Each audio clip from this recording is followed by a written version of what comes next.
SDPI की जानिब से मालेगांव सेंट्रल के असेंबली निवडणूक निर्णय अधिकारी तथा प्रांत अधिकारी के पास हम लोग यहाँ पर आए थे और हमारा ये मकसद है कि जो रिटर्निंग ऑफिसर है मालेगांव सेंट्रल के 114 के, इससे पहले भी 2019 में हमने देखा कि तकरीबन 40,000 वोट जो है वो डिलीट कर दी और 40,000 वोट जो डिलीट की गई है उनमें से आज तक बहुत सारे नाम जो है वो शामिल नहीं किए। वो लोग बार बार बीएलओ के जरिए यहाँ पर ऑफिस पर आकर प्रांत ऑफिस में आके एप्लीकेशन करते हैं मगर उनके नाम अब तक शामिल नहीं किए गए। लेकिन जैसा कि अभी हम देख रहे हैं कि यहाँ पर जो है इस तरह का आरोप इल्जाम लगाया गया है, इसमें तकरीबन 42,000 वोट जो है वो बोगस है, ऐसा कहा गया है। जो बोगस वोट है, डबल वोट है, वो हर हाल में डिलीट होनी चाहिए। हमारा भी यही मुतालबा है, हम भी इसके हक में है। लेकिन जो ओरिजिनल वोटर है वो डिलीट ना किया जाए, ओरिजिनल वोटर के नाम जो है यादी से कम ना किए जाए, इसके लिए आज हमारा ये वफदा आया था और हमने निवडणूक निर्णय अधिकारी साहब से मुतालबा किया है कि वोटर्स का जो है वेरिफिकेशन करने के बाद ही जो है नामों को डिलीट किया जाना चाहिए। बगैर तहकीक के, बगैर जांच के कोई सा भी नाम अगर डिलीट किया जाता है तो एसडीपीआई जो है न सिर्फ एहतजाज करेंगी बल्कि कोर्ट भी जाएंगी। ये ऑफिसरान के खिलाफ, निवडणूक निर्णय अधिकारी के खिलाफ, बीएलओ के खिलाफ और इलेक्शन कमीशन के खिलाफ हम लोग कोर्ट भी जाने के लिए जो है यहाँ पर आज ऐलान कर रहे हैं। इसलिए अगर 2019 की तरह बिला तहकीक, बगैर जांच के अगर नाम डिलीट किए गए जो ओरिजिनल वोटर है, क्योंकि आज भी मेरे खुद के घर के भी ऐसे वोटर्स है जिनके नाम डिलीट किए गए थे। हमने बार बार एप्लीकेशन दिया है लेकिन हमारे नाम जो है वो अब तक ऐड नहीं हुए हैं। तो यही मुतालबात के साथ आज हम लोग यहाँ पर आए थे। बहुत बहुत शुक्रिया।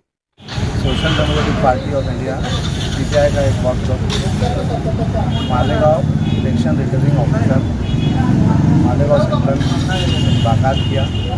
मुलाकात का मकसद, इस तरह आप लोगों को पता है कि पिछले कई दिनों से शहर में बोगस वोट के नाम के ऊपर जो मुआवजा मचाया जा रहा है मुकामी लीडरान की जानिब से, इसी सिलसिले में आज मालेगांव शहर एसडीपीआई के वफद में तहसीलदार से मुलाकात की और हमने मुलाकात में तहसीलदार साहब से 5 हमारी मांगे थी। आज सबसे पहले एक है, शहर में जितनी डबल वोट है, जो डबल नाम से है, उनको कट किया जाए और जिनके पते नहीं उस जगह के ऊपर जाकर उन लोगों से वेरिफिकेशन करके उनका पता ऐसे दोबारा नोट किया जाए। किसी लीडर या किसी पार्टी या किसी शख्स के दबाव में शहर की इतनी बड़ी वोट कट करने का काम तहसीलदार ना करे, हमने ये उनसे गुजारिश की है।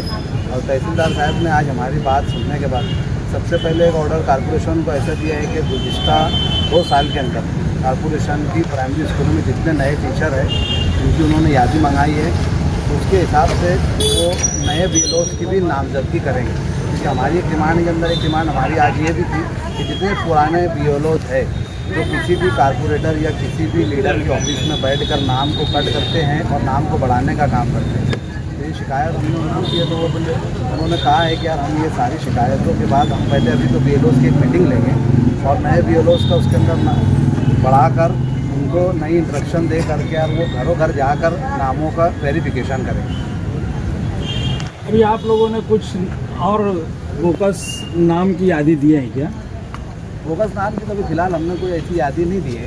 बहरहाल हमने जो तहसीलदार साहब से जो मांग के अंदर हमारा एक मुद्दा ये भी है कि जो बोगस वोट है जो वो किसी के भी दबाव में डायरेक्ट कट करना, जैसे 2019 के बाद जो बोगस वोट का मामला आया था उसके अंदर बीएलओ साहब ने, हमने उनको ऐसा बोला कि जो आप लोगों ने 2019 के बाद जो 30,000 वोट कम किए थे वो अभी तक बढ़ा नहीं पा रहे। इसलिए नहीं बढ़ा पा रहे कि जब जैसी वो नया वो वोट जिनकी कटी है वो लोग बढ़ाते हैं तो वो ऑटोमेटिक उनके सिस्टम से बाहर हो जाता है। तो इसलिए हमने कहा है कि डायरेक्ट आप किसी के दबाव में वोट कट मत करिए, आप पहले उसका वेरिफिकेशन करिए, उसके बाद ही कोई वोट कट करना है। जैसा कि आप लोगों के सामने कि मुश्ताक मास सर ने और हमारे मालेगांव नासिक जिला अध्यक्ष उधर इलियास ने सब बातें रखी हैं। मेरा तो कहना है यही कि कुछ सियासी लीडरान जो है जमीयत के ऊपर इल्ज़ाम तराशी कर रहे हैं। एक लीडर कहता है कि अरशद मदनी जमात जो है वो एक आजी आमदार का सपोर्ट कर रही है, उसके लिए काम कर रही है, उसके लिए वोट बढ़ाने का काम किया। एक लीडर कहता है कि जो माजी आमदार है उनके फेवर में मौलाना महमूद मदनी जमात काम कर रही। तो देखिए, मैं एसडीपीआई की जानिब से पूरे शहर के आवाम के सामने बात बताना चाहता हूँ कि जमीयत जो है ये उलमा की एक जमात है और उलमा के ऊपर बहतान तराशी ये अच्छी बात नहीं है। एसडीपीआई इस बात का खंडन कर, उलमा जो है वो उलमा हक है। उलमा के ऊपर किसी सियासी पार्टी का फेवर, दबाव और यादी में वोट बढ़ाना, उनके ऊपर गुनाह दाखिल करना, ये जो चल रहा है ये सही सियासत नहीं है। इसलिए मैं ये कहूँगा मालेगांव शहर के सियासी लीडरान को कि आप सियासत कीजिए, लेकिन ये मैं तो उलमा को इसके अंदर न खींचे। कारण क्या है कि इसी तरह के पिछले टाइम भी वाक़यात हुए, कहीं पर जन्म दाखिला लेके आया गया, कहीं स्कूल के अंदर बोगस टीचर लाया गया, इस तरह के हर टाइप की इंक्वायरी शुरू कराई गई शहर के अंदर। तो मुझे और एसडीपीआई को खदशा है कि कहीं ऐसा ना हो कि जमीयत की भी ये लोग इंक्वायरी करवा दें।